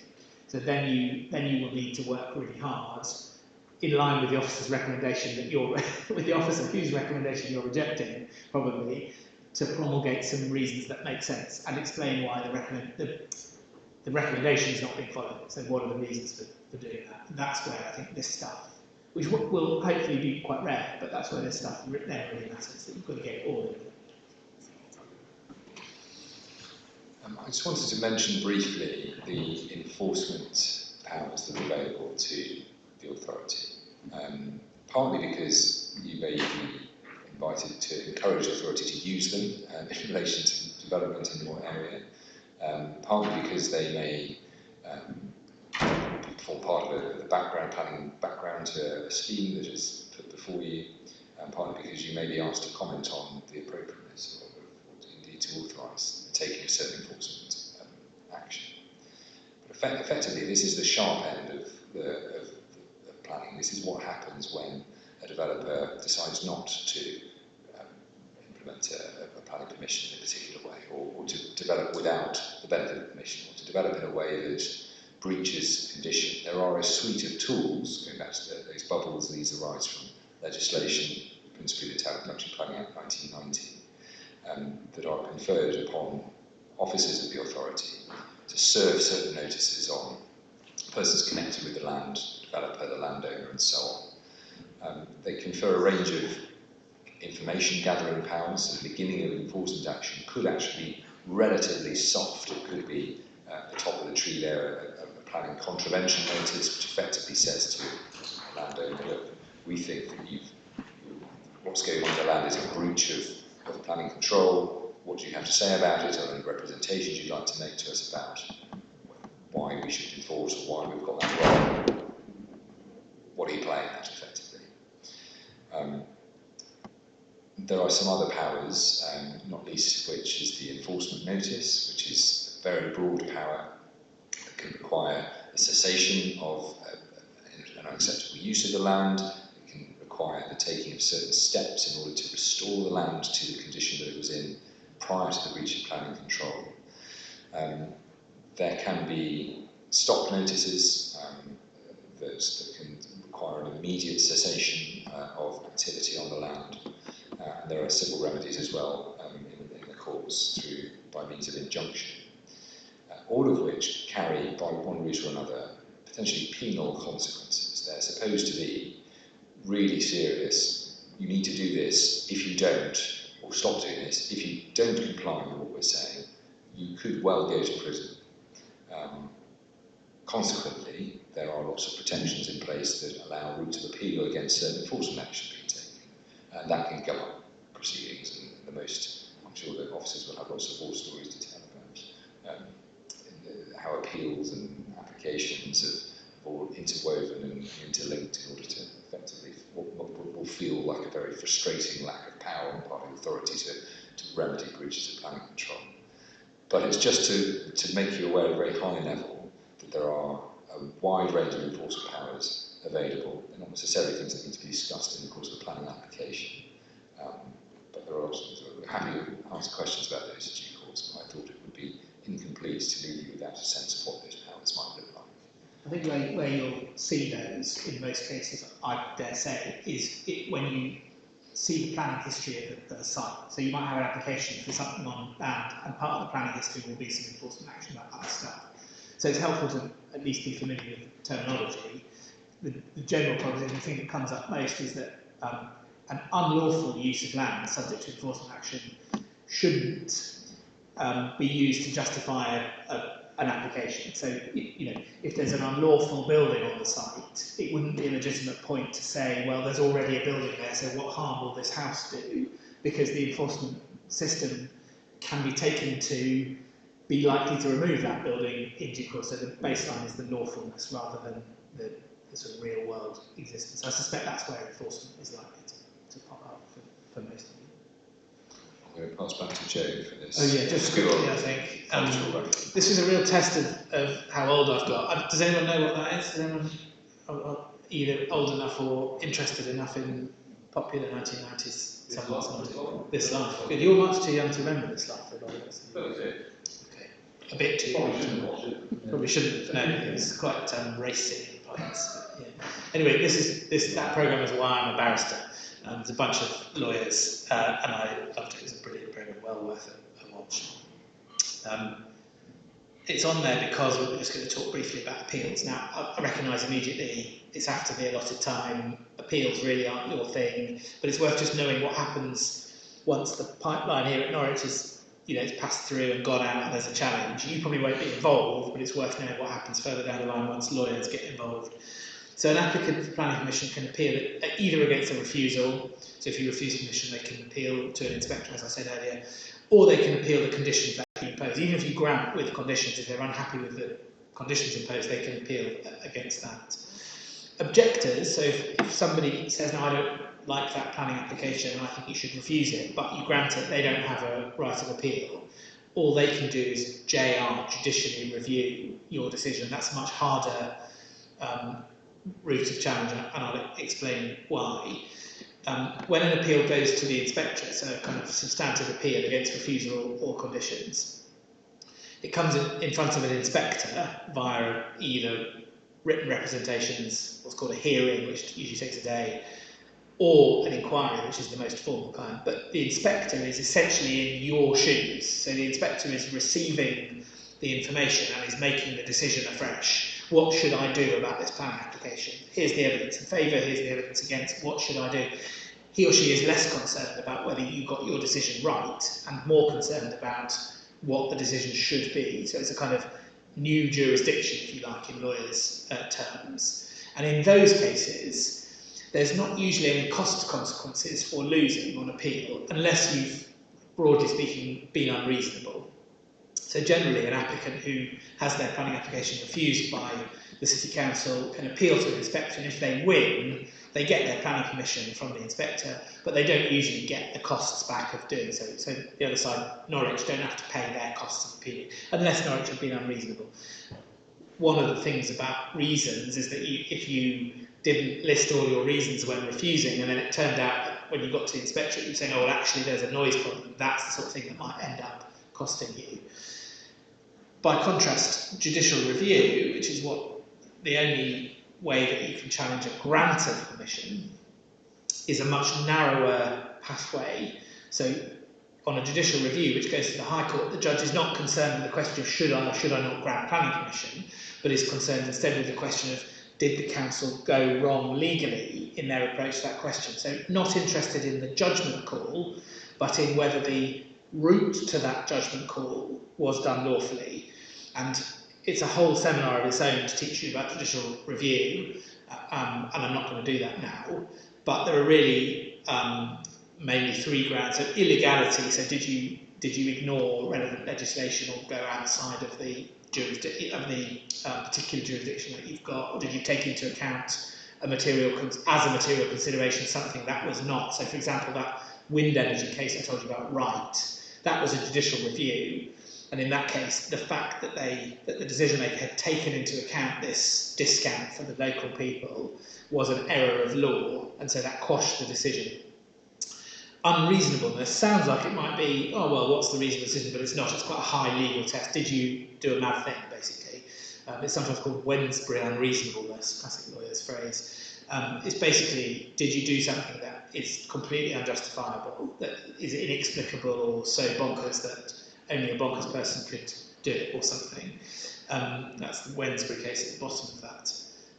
Now the key thing about judicial review, I think there's another slide which may say this, but the key, yeah there is, these are the other grounds, but I won't bore you with those. The key thing about judicial review challenges that you need to know is that they don't usually result in a substantive decision about the application. So if you're a disappointed objector, Norwich grants permission, objector judicially reviews that decision, off it goes to the High Court, and they successfully show that you made a mistake, you went wrong in law somehow.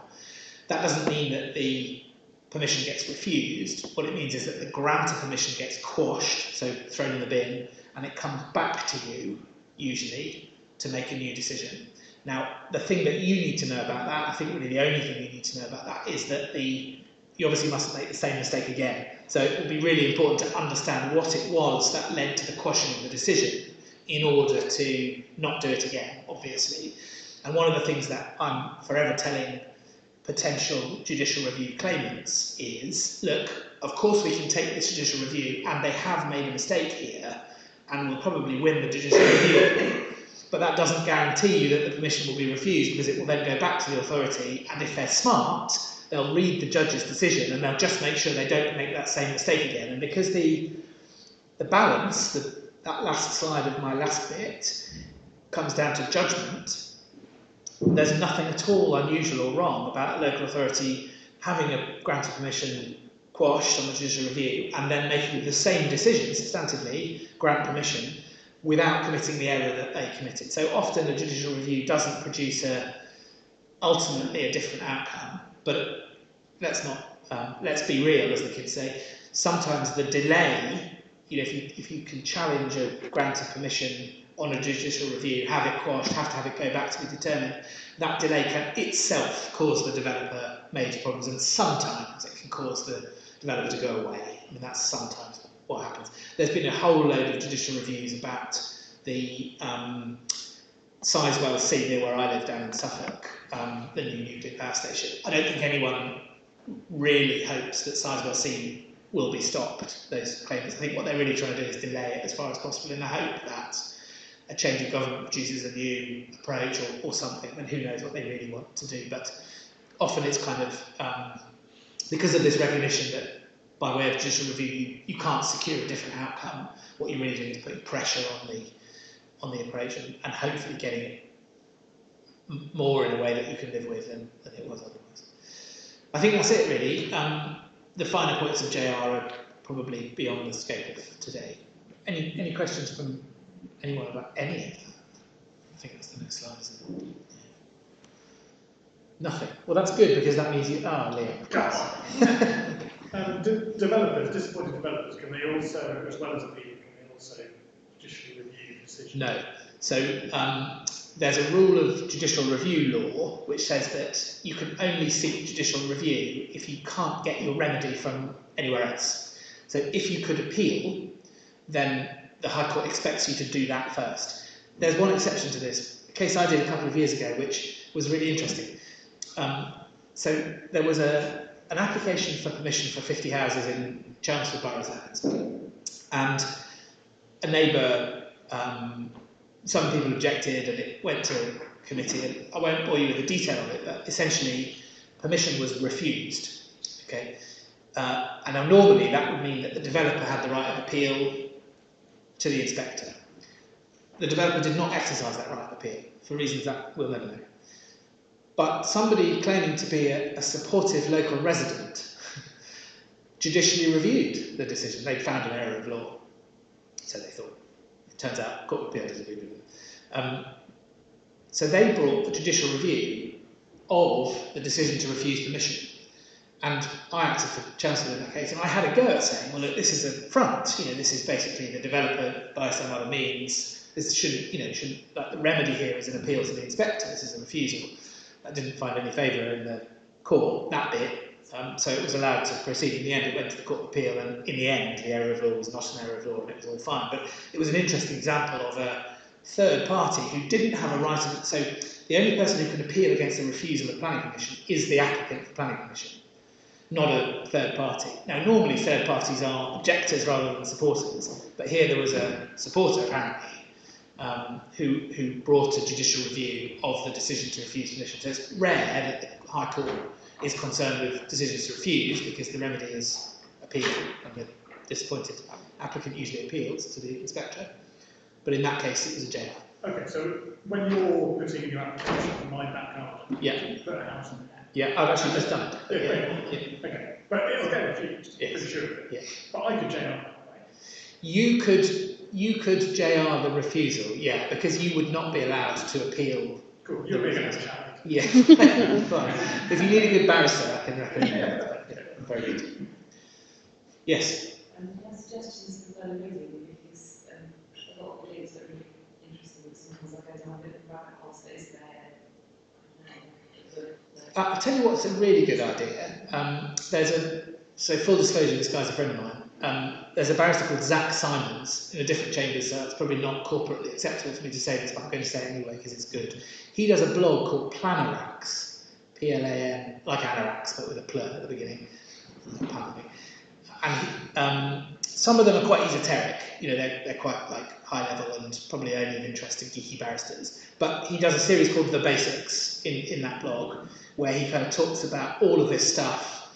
Perhaps not the really basic level, but some of the sort of further stuff that we've touched on today that you might want to read more. That's a really good, and actually I often use, I shouldn't admit this, but I often use his blog as a starting point for my own legal research, because if he's done the work, why not start there? So that's a really good read. There's a book, this is, it depends how far you want to go. There's a book edited by our now former colleague Ashley Bowes called, I think it's called Planning. It's like a single volume. I think it's just called Planning. Ambitious title. And that's quite a legible kind of introduction to the scheme, I suppose. But I would definitely point you towards Planarax as a good place to go for that. Have you provided these slides to our officers? Yes. Thank you. Yes. Sarah's she can cascade them onto you or whatever the word is. Is that the right word?